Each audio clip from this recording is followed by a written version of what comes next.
Bagi sebagian besar orang, istilah serebral palsi mungkin masih terdengar asing. Serebral palsi bisa dialami sejak bayi di dalam kandungan ataupun setelah dilahirkan.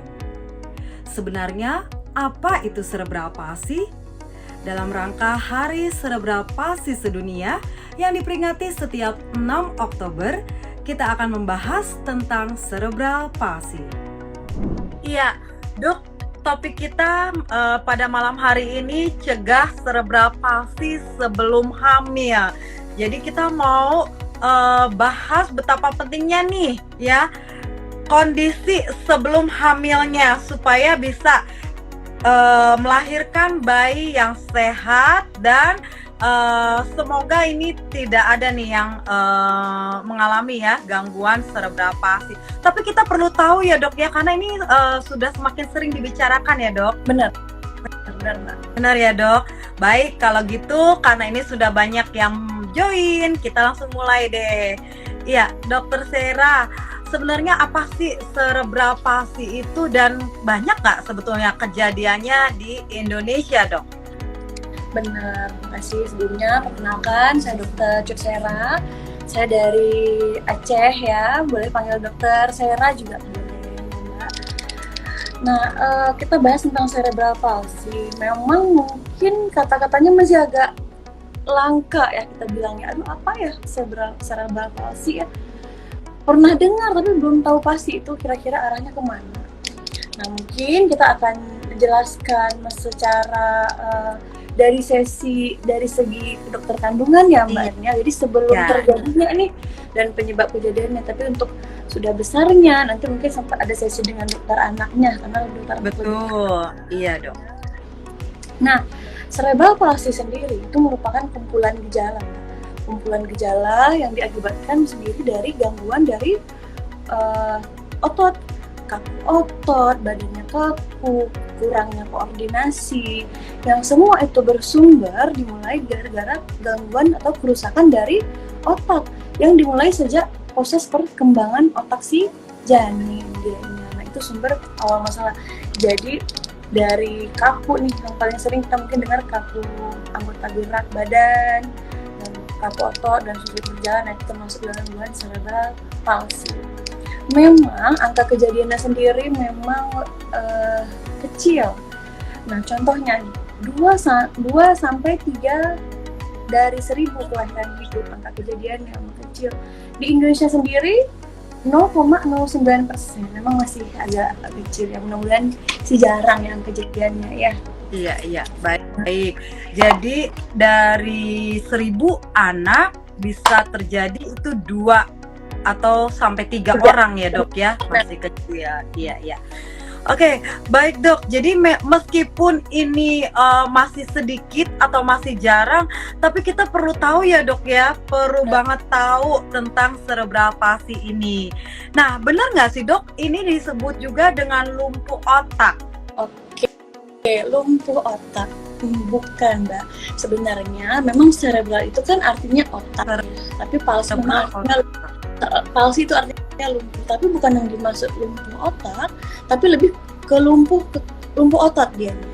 Nah, jadi cerebral palsy itu kan jadi bukan masalah dari memang kerusakan awal mulanya dari otak yang bersumber pada saat dia perkembangan janin, tapi masalahnya dari otaknya nih yang bermasalah, jadi lumpuh otot. Iya. Makanya kalau kita lihat video yang ditayangkan, yang dipost sama Nutrimax itu, anaknya tuh jadi lemas gitu ya Dok ya, lemas ya. Iya.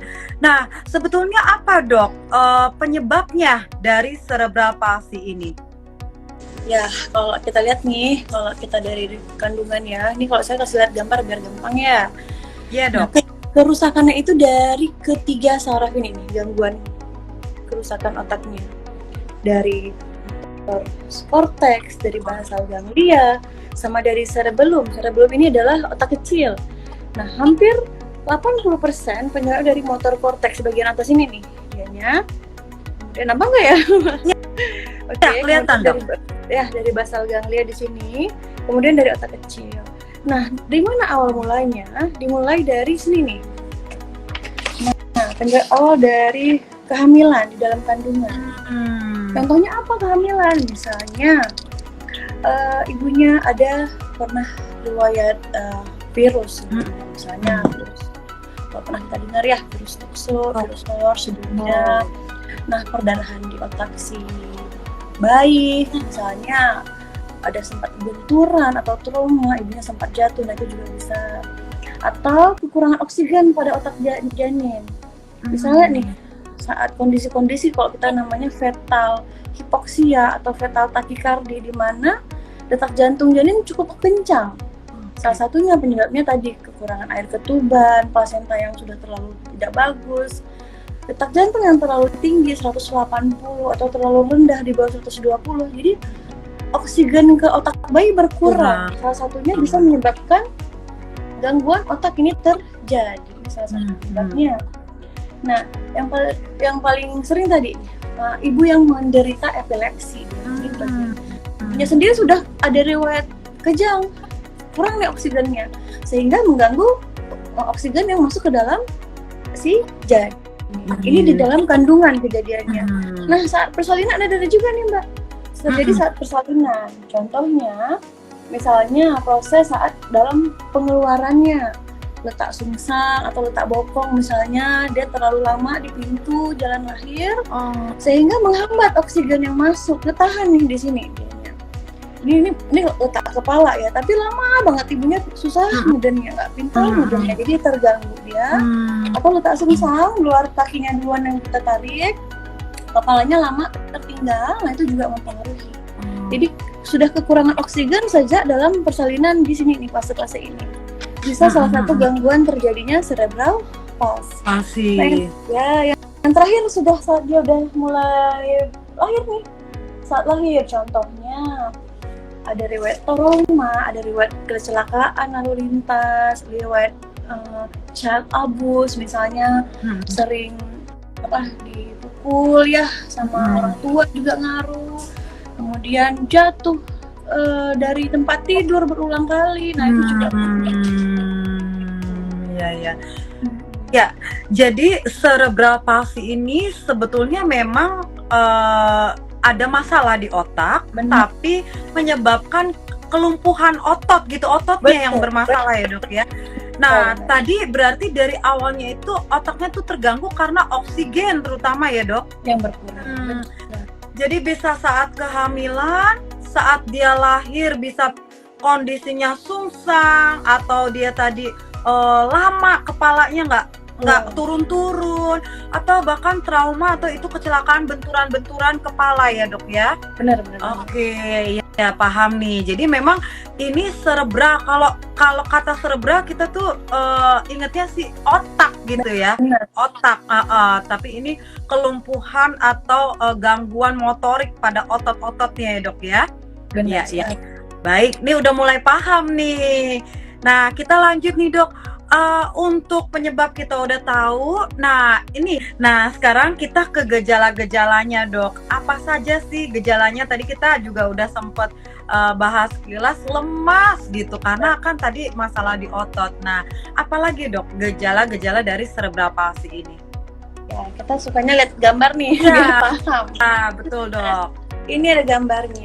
Tadi saya bilang ada 3 titik yang paling sering terkena gangguan kerusakan otak. Yang pertama tadi yang paling sering ini hampir 80% ya, bagian atas ya. Contohnya tadi nih trauma jalan lahir, trauma terbentur, nih paling sering di atas ini ya. Nah, hampir 70-80% namanya sifatnya spastik. Atau tadi spastik lebih kaku ototnya. Ada yang seluruh tubuh kakunya, nih kaki kanan, tangan kiri kanan kaku. Ada yang cuma kakinya aja, atau yang ini namanya quadriplegia ya, semuanya. Quadriplegia. Yang ini diplegia, 30-30, cuma kakinya doang. Kakinya yang saja. Yang ini setengahnya nih, tangan kiri, Oh. benar, kaki kiri. Ini hampir 20%. Yang ini satu aja, tangannya aja. Ini yang disebut monoplegia, kurang dari 5%. Sedangkan kalau misalnya yang ataksik ya, ataksik ini jarang, cuma 5% ya. Tetap dia sama seluruhnya. Nah, ini gejala yang muncul. Tapi tadi kita harus tahu dulu saat bayinya baru lahir munculnya gimana gejalanya, apakah bisa bayinya langsung kaku, apakah bisa kita nilai ya, atau dia nangisnya kurang, itu bisa kita nilai saat bayi baru lahir ya. Nah, berarti pada saat lahir keluar nih Brojo, kalau dia tidak menangis, itu kita harus curiga dok, bisa ada kemungkinan cerebral palsy. Ada kemungkinan, tapi nggak kita langsung bilang, aduh ibu ini anaknya CP nih atau cerebral palsy, juga. Tetap harus dilakukan pemeriksaan, butuh proses pemeriksaannya, karena ada beberapa bayi yang tidak nangis saat lahir, penyebab tadi memang hipoksia, memang kekurangan oksigen karena memang pernapasan yang bermasalah. Jadi harus pemeriksaan lebih yang berbeda. dalam lagi. Iya. Nah, kira-kira apa saja nih dok warning sign-nya untuk orang tua kalau ini anak terindikasi cerebral palsy? Ada nggak tanda-tanda yang bisa kita langsung curiga dan langsung segera kita bawa supaya artinya lebih cepat tertangani gitu dok? Oke,